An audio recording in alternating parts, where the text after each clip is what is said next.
ओम शांति। आज प्यारे मीठे बाबा की अव्यक्त मुरली मंथन की डेट है 5 फरवरी 2023। तो सुनते हैं बाबा की अव्यक्त वाणी।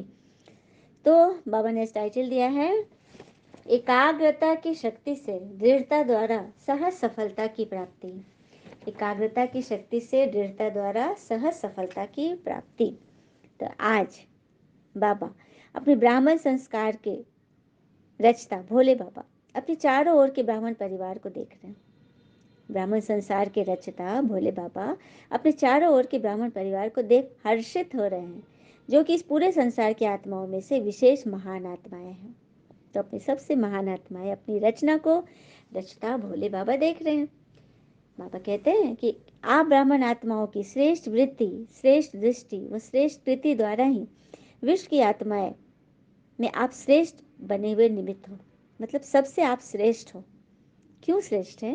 क्योंकि हमारी श्रेष्ठ वृत्ति, श्रेष्ठ दृष्टि, श्रेष्ठ कृति, कृति अर्थात कर्म, दृष्टि, वृत्ति अर्थात सोच, संकल्प, सब कुछ सही होने चाहिए।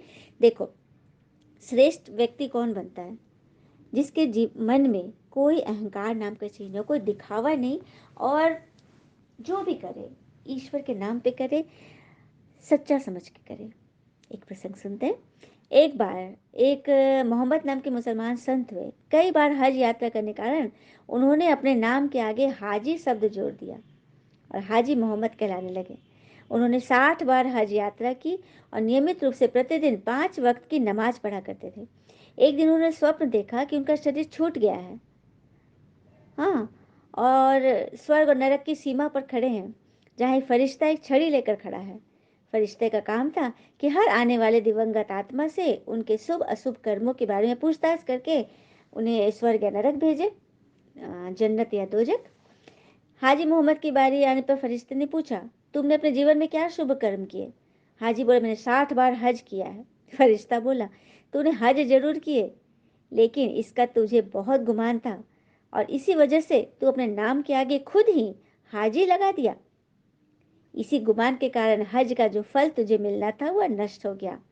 और बता, और कोई अच्छा कर्म है? तो उसने बोला, मैं 60 साल से 5 वक्त की नमाज नियमित रूप से पढ़ता आ रहा हूँ। फरिश्ते ने कहा, तेरा यह पुण्य भी नष्ट हो गया, क्योंकि जब कोई जिज्ञासु तेरे पास आते थे तो दिखावे के लिए तू ज्यादा देर तक नमाज पढ़ता था। अपनी 60 वर्ष की तपस्या को यूं निष्फल होता देखकर हाजी को बहुत कष्ट हुआ। उसकी आंखों से पश्चाताप के आंसू बहने लगे। तभी उसकी नींद खुल गई। नींद खुलने के साथ ही उनके अंदर की आंख भी खुल गई। इस स्वप्न के द्वारा मिली सीख ने उनके जीवन को पूरी तरह बदल दिया। अहंकार और दिखावे की भावना ने से उन्होंने हमेशा के लिए तौबा कर लिया और जीवन भर निमित्त और निर्माण होकर रहे। तो देखा, ये होता है श्रेष्ठ वृत्ति, श्रेष्ठ धृति, श्रेष्ठ कृति से निमित्त और निर्माण बनकर रहना। तो भगवान अपने वैसे बच्चे को देख रहे कि बाबा कहते न सिर्फ आप आत्माओं को बल्कि विश्व प्रकृति के परिवर्तन के निमित्त हो। आप जो ऐसे श्रेष्ठ बच्चे हैं निमित्त और निर्माण, वो न सिर्फ आत्माओं को, मैंने मनुष्यों को, बल्कि प्रकृति को भी परिवर्तन के निमित्त हो। सभी के अंदर यह संकल्प तो रहता है ना, मगर कर्म में अंतर पड़ जाता है। इसका कारण सुनना जानना तो याद रहता है, पर स्वयं को स्थिति में मानकर चलना के अनुभव ही नहीं बनते। बाबा कह रहे हैं सबके अंदर ये संकल्प तो रहता है कि हम पूरी प्रकृति विश्व को परिवर्तन करें, आत्माओं को करें, तो सब कुछ है, लेकिन स्वयं को स्थिति में मान करके चलने के अनुभव ही नहीं है। इस अनुभव को बढ़ाने के लिए 2 बातें के महत्व को समझो। पहला है स्वयं के महत्व को जानना और दूसरा समय के महत्व को। तो स्वयं के प्रति तो बहुत जानते हैं कि हम कौन है, क्या है, कहाँ से आए, हाँ, हमारे दिव्य कर्तव्य क्या है, ये सब पता है। उनके पिता कौन, इसमें सभी होशियार हो, मैंने ऐसा ये सब बातें जानने में सभी होशियार हो। तो जानने में तो सभी अच्छे हो, पर अनुभव करने में अंतर इस कारण पड़ता क्योंकि समय पर उस स्थिति के सीट पर सेट नहीं होते हो। मतलब जानना, ज्ञान समझना जानना तो आसान है, लेकिन अनुभव करने में अंतर इस कारण हो रहा है क्योंकि उस समय उस स्थिति के सीट पर सेट नहीं होते। अगर सीट पर सेट है तो चाहे किसी भी प्रकार के कमजोर संस्कार, चाहे कोई आत्मा, चाहे प्रकृति व चाहे किसी भी प्रकार की रॉयल माया अपसेट नहीं कर सकती। चाहे रॉयल माया बहुत तरह से आती है, ऐसी ऐसी तरह से आएगी ना जो कि समझ में नहीं आएगा, ज्ञान के रूप से ऐसे मीठे रूप से चाशनी के रूप में आएगी ना कि पता ही नहीं चलेगा कि यहाँ पे माया है। जैसे शरीर के रूप में भी बहुत लोग एक जगह स्थिर नहीं बैठ सकते, हिलते डुलते रहते हैं। उसी तरह मन और बुद्धि को अंदर की सीट पर सेट होना नहीं आता, तभी सीट पर सेट नहीं, अभी अभी सेट, अभी अभी अपसेट हो जाते हैं। देखा क्यों अपसेट होते हैं? क्योंकि बाबा ने उदाहरण दिया ना, जैसे कोई शरीर से किसी को बैठाओ कहीं पर तो एक जगह लगातार नहीं बैठ सकते, हिलते डुलते रहते। उसी तरह आपकी मन बुद्धि भी अपने अनुभव की सीट पर सेट नहीं होती है, कभी कभी सेट, कभी कभी अपसेट, अभी अभी सेट। तो शरीर को बिठाने के लिए स्थूल स्थान होता है, शरीर को कहीं बिठाते हो उसके लिए कोई स्थूल स्थान होता है, स्थूल चीज होता है। उसी तरह मन बुद्धि को बिठाने के लिए श्रेष्ठ स्थितियों का स्थान है।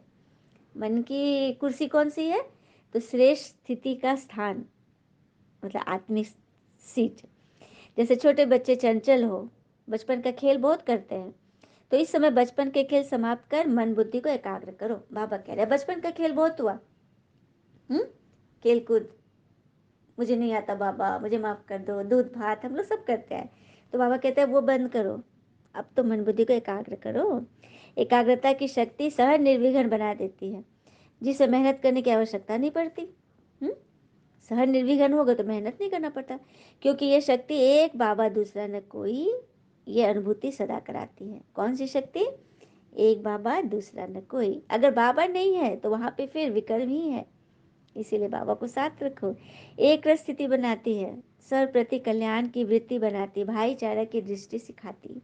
ये एक रस हमें क्या सिखाता है? सर्व के प्रति कल्याण की भावना, भाईचारा की दृष्टि, और मन बुद्धि को एकाग्र करती है। तो अभी क्या करना है? अटेंशन रखना है ना, किस चीज का? एकाग्रता की, जो कि कभी श्रेष्ठ, कभी मध्यम, कभी साधारण स्थिति में चक्कर लगाती रहती है। मतलब आपकी एकाग्रता कभी श्रेष्ठ होती है, कभी मध्यम, कभी एकदम साधारण स्थिति में चक्कर लगाती है। तो इतना समर्थ बनो जो मन बुद्धि आपके ऑर्डर अनुसार चले। बाबा कह रहे इतना समर्थ बनो कि मन बुद्धि ना आपके ऑर्डर अनुसार चले। स्वप्न में भी जो परवश होते हो, उसमें भी वो स्वप्न में भी अलर्ट रहे, और जो परवश होते हैं उन्हें सुख, चैन व आनंद की अनुभूति चाहते हुए भी नहीं होगी। जबकि ब्राह्मण आत्मा कभी किसी के परवश नहीं होती, अपने कमजोर स्वभाव व संस्कार के वश भी। किसी आत्मा व्यक्ति के परवश तो नहीं होती, बल्कि अपने कमजोर संस्कार व स्वभाव के वश भी नहीं होती। तो सब चेक करे। अच्छा, वास्तव में स्वभाव शब्द का अर्थ है स्व का भाव। स्व कहने से आत्मिक स्वरूप याद आता है ना, बाबा पूछ रहे हैं। तो स्वभाव अर्थात स्व व स्वर के प्रति आत्मिक भाव, यही है स्वभाव। अब कोई कहेंगे कि मेरा स्वभाव ही ऐसा है? वो देह का स्वभाव के बारे में बात करते हैं, आत्मा का स्वभाव तो है स्व और सर्व के प्रति आत्मिक भाव। जब कमजोरी बस कहते हो कि क्या करूं, कैसे होगा, क्यों हुआ, तो ये मेरा संस्कार स्वभाव ही ऐसा है, ऐसा जो कहते हो ना कि मेरा स्वभाव संस्कार ही ऐसा है, तो जहाँ मेरापन है वहाँ अपनापन हो जाता है, और जहाँ अपनापन होता है वहाँ अधिकार होगा। तभी तो माया अधिकारी बन बैठ जाती है। तभी बाबा पास अर्जी डालते हो कि बाबा छुड़ाओ, बाबा छुड़ाओ। क्या कह रहे बाबा? कमजोरी का कैसे होती है? जब क्या, क्यों, कैसे, ऐसे वैसे के संकल्प लाते हो, हाँ, और कह देते हो ना कि मेरा तो संस्कार ही ऐसा है, मेरा स्वभाव ही ऐसा है, और जहाँ मेरापन है वहाँ, जहाँ मेरापन है वहाँ अधिकार तो हो ही जाएगा। तो माया को अधिकारी मत बनाओ। तो सदा कहो मेरा नहीं, ये तो माया के संस्कार है, मेरे संस्कार नहीं, ये माया के संस्कार है। तो किस बात पर अंडरलाइन करोगे? एकाग्रता में ना, क्योंकि उसी में दृढ़ता होती है।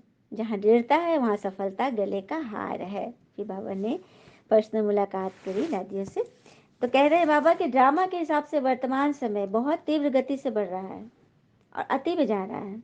जैसा कल था उससे आज और भी अति में जा रहा है। तो जब ड्रामा इतना आगे बढ़ रहा है तो आप पुरुषार्थ में अति तीव्र फास्ट गति से जा रहे हो? बाबा पूछ रहे हैं कि कभी ढीले, कभी तेज, नीचे ऊपर होने वाले की गति कभी एक रस फास्ट नहीं हो सकती। मतलब पुरुषार्थ में तीव्र गति नहीं है, कभी ढीला कभी तेज, तो एक रस फास्ट गति नहीं होगी ना। आपका ही तो गायन है ना, चढ़ती करा तेरे बहाने सर का भला। तो अभी चढ़ती कला का भी समय समाप्त, उड़ती कला का समय आ गया है, बाबा कह दिए। अब चढ़ती कला का भी समय नहीं है, अब क्या है, कौन सी कला, उड़ती कला का समय आ गया है। तो चढ़ती कला से पहुंचना चाहे तो पहुंचना है। उड़ती कला की निशानी है सदा डबल लाइट, डबल लाइट नहीं तो उड़ती कला हो नहीं सकती। थोड़ा भी बोझ नीचे ले आएगा। जैसे प्लेन में जाते हो, उड़ते हो, तो मगर अगर मशीनरी में या पेट्रोल में कोई कचरा आ जाए तो क्या हालत होगी, उड़ती कला से फिर गिरती लुढ़कती कला में आ जाओगे। क्या बात है। तो यहाँ भी अगर किसी प्रकार का बोझ है, चाहे अपने संस्कारों का, चाहे वायुमंडल का, चाहे किसी आत्मा के संबंध संपर्क का, कोई भी बोझ है तो उड़ती कला से हलचल में आ जाओगे। कहेंगे वैसे तो मैं ठीक हूँ, लेकिन ये कारण है ना, इसलिए ये संस्कार का, व्यक्ति का, वायुमंडल का बंधन है। क्या कहेंगे, अरे ऐसे तो मैं ठीक ही चल रहा हूँ, ठीक है पुरुषार्थ, लेकिन फलाना प्रॉब्लम है, ये है, वो है, ऐसे है। हाँ, ये सब क्या है, बहाने हैं। तो कारण कैसा भी हो, क्या भी हो, तीर पुरुषार्थी सभी बातों को ऐसे क्रॉस करेंगे जैसे कुछ है ही नहीं, मेहनत नहीं मनोरंजन अनुभव करेंगे। तो ऐसी स्थिति को कहा जाता है उड़ती कला। अब समझ में आया, तो अंडरलाइन करो, डबल अंडरलाइन। उड़ती कला के पास कोई क्या क्यों कैसे ऐसे वैसे नहीं होंगे, और मेहनत को भी मोहब्बत से अनुभव करेंगे।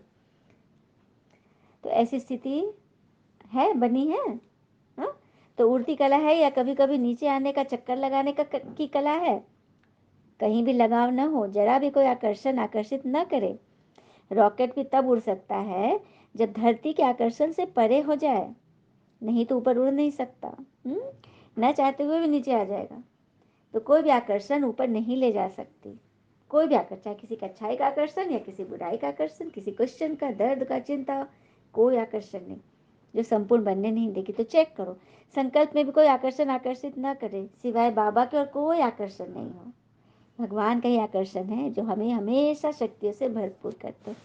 आप ही बने हो या दूसरे बनेंगे, आपको बनना है। तो नंबर वार में मत आना, नंबर वन में आना। फिर बाबा बोले माताएं क्या करेंगी, नंबर वन या नंबर वार भी चलेगा।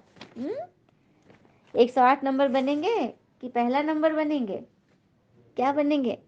अगर बाबा के बने हैं, अधिकारी बने हैं, तो पूरा वर्षा लेना है या थोड़ा कम, फिर तो नंबर वन बनेंगे ना। दाता फुल दे रहा है तो लेने वाला कम क्यों लेंगे। इसलिए नंबर वन बनो। नंबर वन चाहे एक भी हो, लेकिन नंबर वन डिवीजन तो बहुत है ना। बाबा ने आज तो बड़ी अच्छी बात बताई कि नंबर वन चाहे कोई एक हो, लेकिन नंबर वन फर्स्ट डिवीजन में तो बहुत लोग आ जाएंगे। तो सेकंड में नहीं आना, लेना है तो पूरा लेना। अधूरा लेने वाले तो पीछे पीछे बहुत आएंगे, प्रजा श्रेणी वाले, है ना। लेकिन आपको पूरा लेना है। सभी पूरा लेने वाले हो ना, बाबा पूछ रहे हैं, हाथ उठाइए सभी। जी बाबा, थोड़े में राजी होने वाले तो नहीं हो। जब खुला भंडार है और अखूट है तो कम क्यों ले, बेहद है ना। हद हो कि 8,000 हमको मिलना है, 10,000 इसको मिलना है, तो कहेंगे भाग्य में इतना ही मिला। ऐसा नहीं कि बस इतना ही, हजार हजार में ही नहीं। बाबा का खुला भंडार है, अखूट है, जितना लेना चाहो ले सकते हो। अखूट खजाने के मालिक हैं बाबा, तो बच्चे क्या हो गए, बालक सो मालिक। तो सभी सदा खुश रहने वाले हो ना, कि थोड़ा थोड़ा कभी दुख की लहर आ जाती है। दुख की लहर स्वप्न में भी नहीं आ सकती। संकल्प तो छोड़ो, लेकिन स्वप्न में भी नहीं आना। इसको कहा जाता है नंबर वन। तो क्या कमाल करके दिखाएंगे, सभी नंबर वन आकर दिखाएंगे ना, बाबा पूछ रहे हैं। जी बाबा। फिर बाबा कह रहे हैं, वैसे तो दिल्ली को दिल कहते हैं, तो जैसा दिल वैसा शरीर चलेगा। दिल जैसा होगा, दिल में कमजोरी है, ब्लॉकेज है, तो फिर शरीर भी वैसे ही चलेगा कमजोर, क्योंकि आधार तो दिल होता है ना। और दिल है दिलाराम का दिल। तो दिल की गद्दी यथारथ चाहिए ना, कि नीचे ऊपर चाहिए। हाँ, फिसलना बैठना लुढ़कना चाहिए, नहीं नहीं नहीं। तो नशा है ना कि हम दिलाराम बाबा का दिल हैं। तो अभी अपने श्रेष्ठ संकल्पों से स्वयं को और विश्व को परिवर्तन करो। संकल्प किया और कर्म हुआ। ऐसा ही नहीं, सोचा तो बहुत था, सोचते तो बहुत थे, लेकिन होता बहुत कम है। ये तीर्थ पुरुषार्थी के लक्षण नहीं है। अब हम गाड़ी चला रहे हैं, सेकंड में कुछ सामने आया रोड पे, तो क्या मिनट के बाद ब्रेक लगाएंगे, तो क्या होगा, कैसे लगाना है ब्रेक, सेकंड में। सेकंड में संकल्प किया और ब्रेक लगा, तो वैसे ही करना है। तो खुश है और सदा खुश रहेंगे, क्योंकि आपके संकल्प भी महान और कर्म भी महान, तभी बन जाएंगे बाप समान।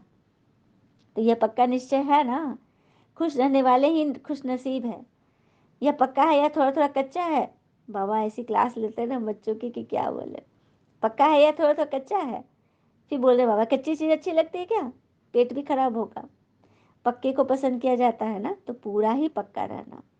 रोज अमृत वेले या पाठ पक्का करो कि कुछ भी हो जाए हमें खुश रहना है, वो खुश करना है। अच्छा, और कोई खेल नहीं दिखाना, बचपन के खेल खत्म, यही खेल दिखाना और खेल नहीं करना। कौन सा खेल दिखाना है, आत्मिक श्रेष्ठ स्थिति का खेल। अच्छा, फिर बाबा ने वरदान दिया, भाग्य भाग्य विधाता बाबा की स्मृति में रह भाग्य बांटने वाले फ्राक दिल महादानी बनो। भाग्य भाग्य विधाता बाबा की स्मृति में भाग्य बांटने वाले फ्राक दिल महादानी भव। भाग्य विधाता बाबा और भाग्य दोनों ही याद रहे, तब औरों को भी भाग्यवान बनाने का उमंग उत्साह रहेगा। जैसे भाग्य विधाता बाबा ब्रह्मा द्वारा भाग्य बांटते हैं, ऐसे आप विधाता के बच्चे हो, भाग्य बांटते चलो। वे लोग कपड़ा बांटेंगे, अनाज बांटेंगे, कोई गिफ्ट देंगे, लेकिन उनसे कोई तृप्त नहीं हो सकते सदा काल का। आप भाग्य बांटो तो जहाँ भाग्य है वहाँ सब प्राप्तियां हैं। ऐसे भाग्य बांटने में फ्राक दिल श्रेष्ठ महादानी बनो, सदा देते रहो। क्या कह रहे हैं, बांटने में भी फ्राक दिल, एकदम खुला दिल का श्रेष्ठ महादानी बनने रहो। दुनिया के लोग तो स्थूल चीजें बांटेंगे, कपड़ा, अनाज, गिफ्ट आदि देंगे, भोजन, लेकिन आप क्या बांटोगे, भाग्य बांट रहे हो। क्या बात है। स्लोगन, जो इकोनॉमी एक नामी रहते हैं और इकोनॉमी से चलते हैं वही प्रभु प्रिय हैं। एक नामी अर्थात एक की याद, एक परमात्मा की याद, उनके श्रीमत पे चलना। और इकोनॉमी हर एक चीज में, धन की इकोनॉमी तो करनी है, हाँ, मन वचन कर्म संबंध संपर्क, हर एक बात की इकोनॉमी, समय शक्ति एनर्जी सब कम से कम खर्च हो। अच्छा, ओम शांति। शुक्र मीठे बाबा, वो बाबा के प्यारे प्यारे बच्चे। All is well always. ओम शांति।